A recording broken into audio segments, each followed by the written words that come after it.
નમસ્કાર ખેડૂત મિત્રો, આપણે આ સાલ કપાસની ખેતી કરેલ છે. જે અલગ અલગ પાક દર વર્ષે મગફળીનો પાક જ લેતા હતા, આ વખતે કપાસની ખેતી કરેલ છે. જોઈ શકો છો આ સાલ કપાસ છે પણ સારો. બિયારણનો કપાસ વાવેલ છે. પહેલી વાર જ કરી છે કપાસ.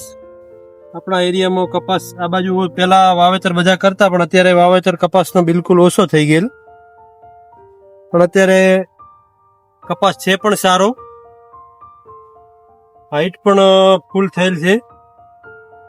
ઉપરથી આટલી હાઈટ થાય એટલે પંચિંગ આનું લેવું પડે. આ રીતે પંચિંગ કરેલું હોય ને તો હાઈટ હવે ફૂલ થઈ ગઈ, એટલે આ સાઈડમાં ફેલાશે. જે આ બાજુમાં વિકાસ થયો ને એ રીતનો થાય. જે આ કેરી બતાવીએ કે લાઈનસર આ રીતે લાઈન સીધી થાય, જે આ લાઈનો થઈ ને એમ. એટલે કપાસની ખેતી સારી છે. રોકડીયો પાક, ઓતર પાક તરીકે પણ લેવાય. વાવેતરમાં થોડુંક ગીચ વધારે વાવેતર કરેલું છે. આનું વાવેતર 5x3 કરવું જોઈએ, પણ અમે થોડું નવા હતા એટલે 1.5 ફૂટ થઈ ગયેલ છે. જોઈ શકો છો આ બાજુ બધું. આપણે આ કપાસનું વાવેતર લગભગ 3 એકરમાં કરેલું છે. 3 એકર ઉપર છે. એક પ્લોટ પણ છે મોટો, અને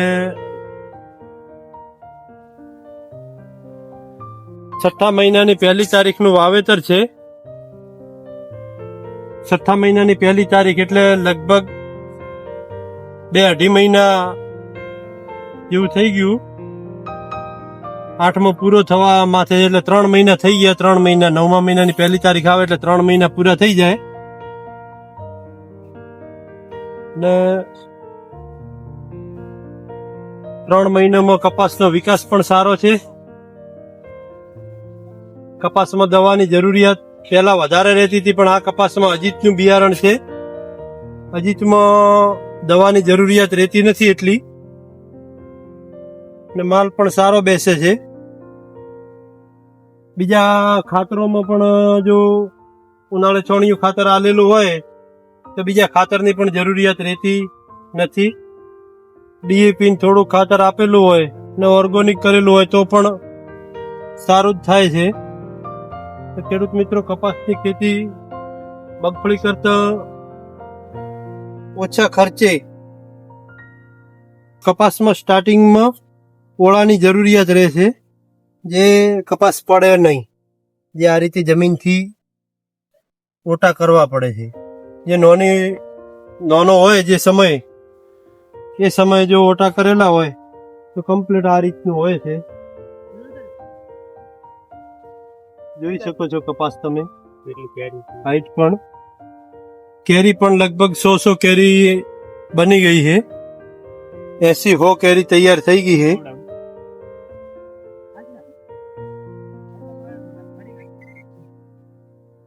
આ રીતનું આસા વાવેતર કરેલું હોય તો કપાસ ફેલાય પણ મસ્ત છે.